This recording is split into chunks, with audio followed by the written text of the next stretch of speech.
안녕하세요. 갤럭시 CPR 꼴찌 아빠입니다. 안녕하세요.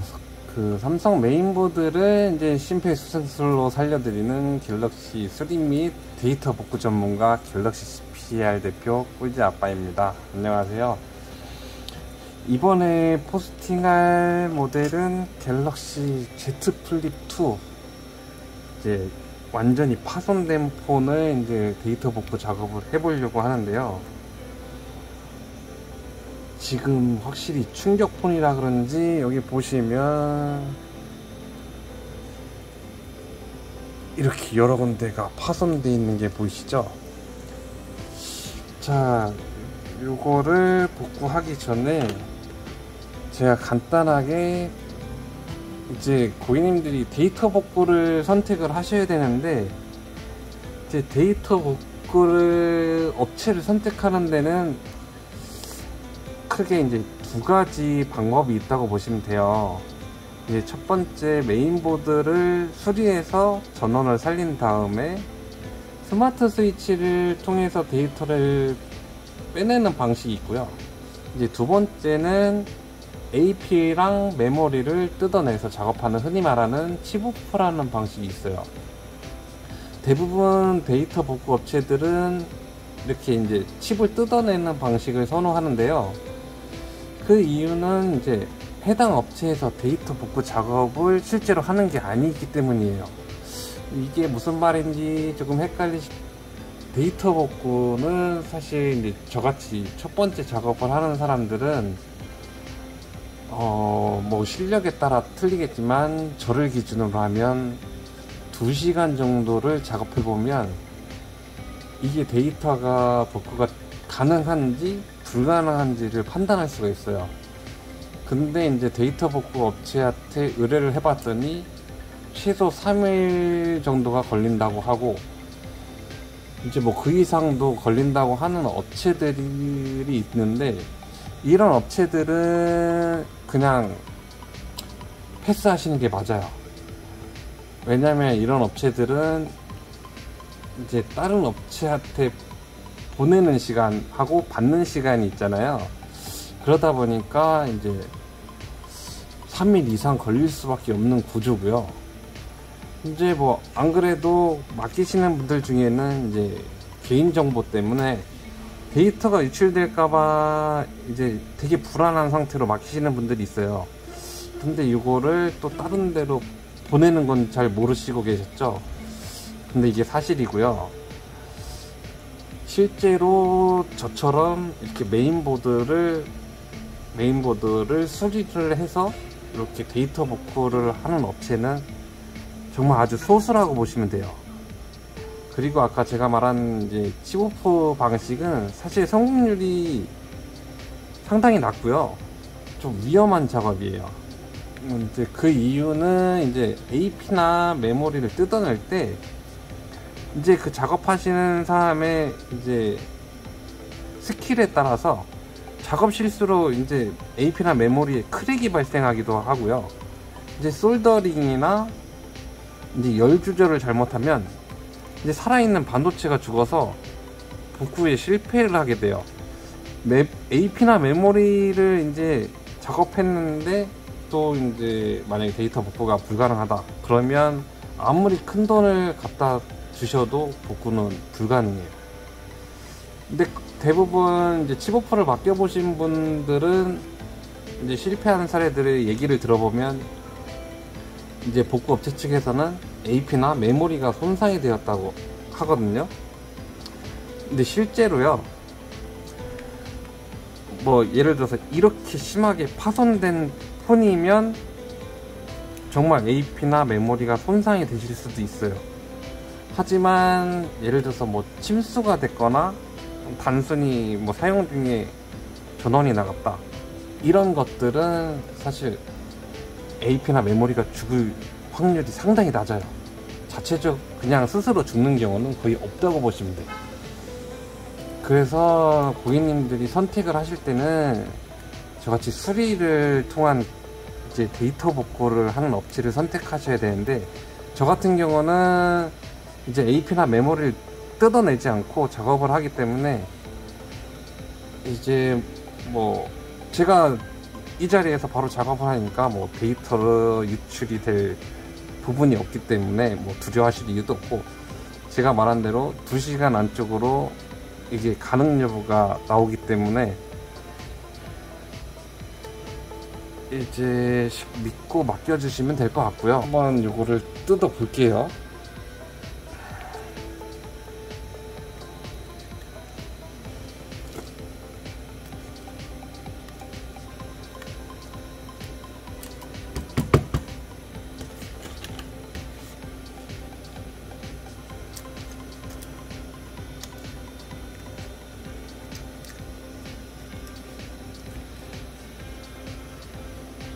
요거는 지금 타업체를 통해서 저한테 의뢰가 들어왔고요. 저는 이미 조금 작업을 다른 업체에서 손을 댔던 부분이에요. 사실 타업체한테 갔다 오면 거의 확률이 한 30%도 밑으로 떨어지고요. 이거 실제로 저한테 바로 가져오시면 거의 성공률은 80에서 한 90% 정도까지 나온다고 보시면 돼요. 그리고 요거는 이렇게 보여드리면 되겠다. 지금 요거는 핸드폰이 2겹으로 되어 있는데요, 요 상판이 하나 있고요, 요 밑에 부분이 한 판 더 있어요. PCB가 두 겹을 이렇게 붙여 놓은 건데, 요거의 원인은 지금 보시면, 가까이에서 좀 보여드리면,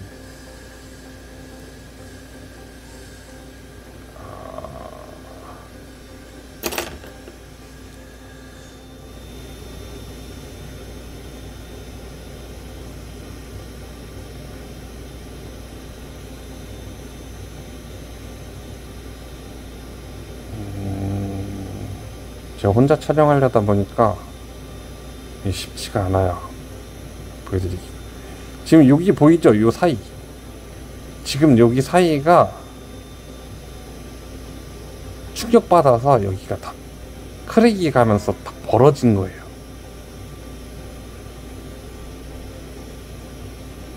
그래서 제가 지금 당장 해볼 수 있는 부분은 이 상판을 뜯어내고 다른 부분으로 교체를 해서 전원을 한번 살려볼 거예요.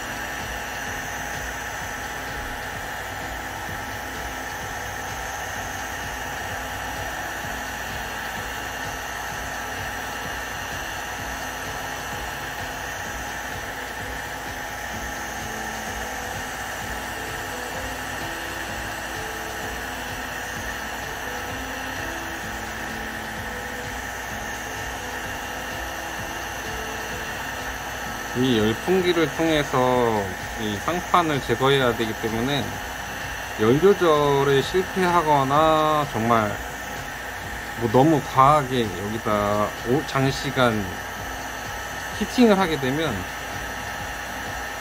안에 있는 반도체들이 다 죽어요. 그러면 복구가 불가능하겠죠. 그래서 전문가한테 맡겨야 되는 거예요.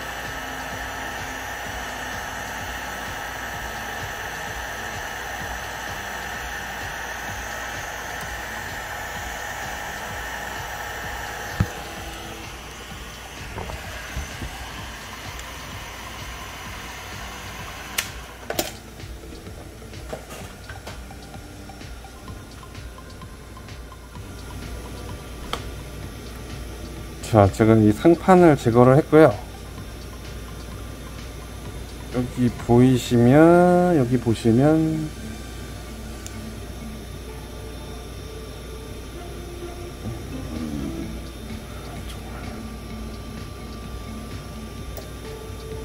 지금 이쪽 부분에 보면 은색으로 보이는 부분이 있고 까만색으로 보이는 부분이 있죠. 이 까만색이 여기가 동판이 떨어져 나가면서 크랙이 생겨서, 그래서 아까 여기가 떠 있던 거예요. 그래서 이렇게 이거를 떼어내고 저쪽을 솔더링을 다시 해서 다시 새로운 부품으로 붙여서 작업을 해볼 거예요.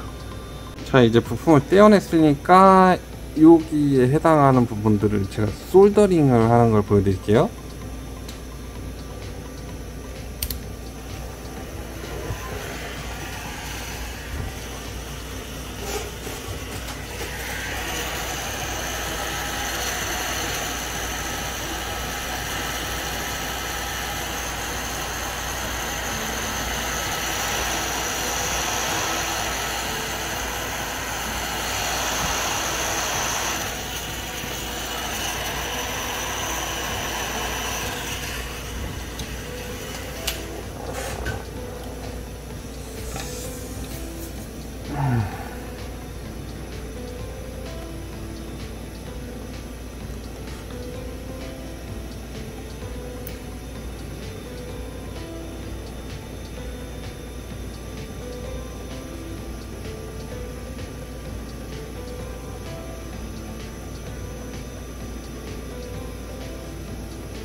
이 솔더링을 할 때 정말 중요한 포인트가 있는데, 좀 가까이에서 보여드리면,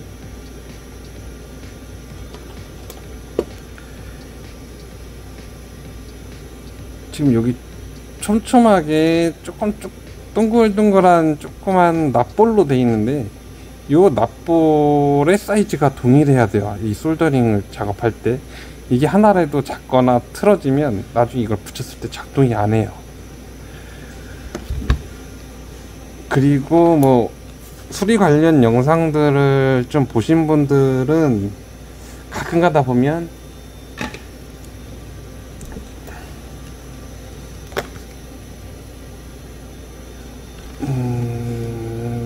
요걸 인두기 팁이라고 하는데, 요거는 앞이 삐죽하죠. 요걸 이제 원팁이라고 해요. 원형으로 생겼다고 해서 원팁이라고 하는데, 사실 요 팁으로 작업하는 사람들은, 이 사람들은 고수가 아니에요. 이런 팁은 그냥 뭐랄까, 고등학교 때 전자과에서 쓰던 그런 팁이라고 보시면 되고, 이런 걸로 작업하는 사람들은 사실 스킬이 조금 떨어지는 사람들이라고 보시면 되고요.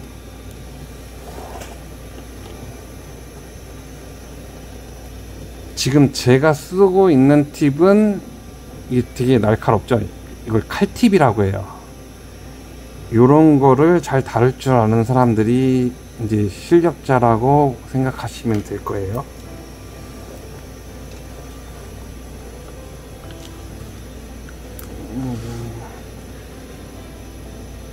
이제 한 번 더 납 상태를 좀 확인하고요. 이제 이 부분을 이제 부착하면 돼요. 사실 이 작업이 난이도가 상당히 높습니다. 제가 전에 말했던 뭐 안에 반도체 잘못 가열하면 반도체가 죽을 수가 있다고 했었잖아요. 지금 보시면 여기에는 이렇게 PMIC라는 반도체가 있어요. 이놈들은 이 전압을 공급해주는 역할들을 하기 때문에 이쪽에 데미지가 가면 전원이 절대 들어올 수가 없어요.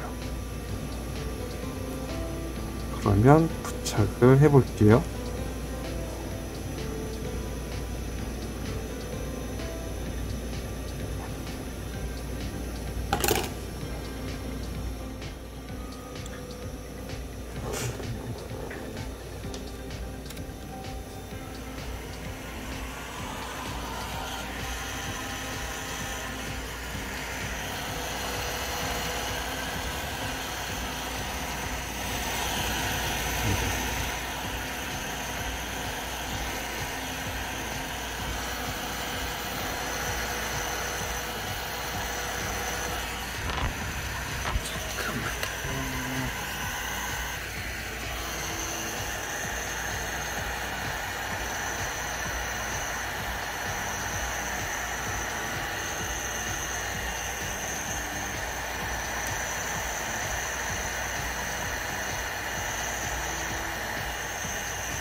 이렇게 해서 상판을